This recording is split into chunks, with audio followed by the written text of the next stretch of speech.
eating again the peel sweeties, but just in another version. This version is cut up, but it's the same still. So you do it like this.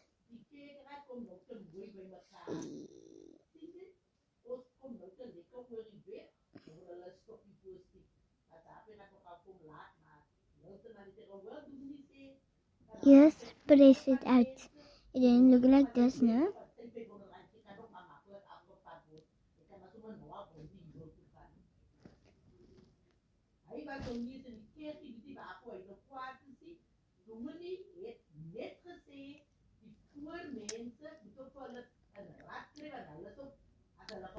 Okay, next one.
Make sure you guys go watch part 2 of eating the peel stuff.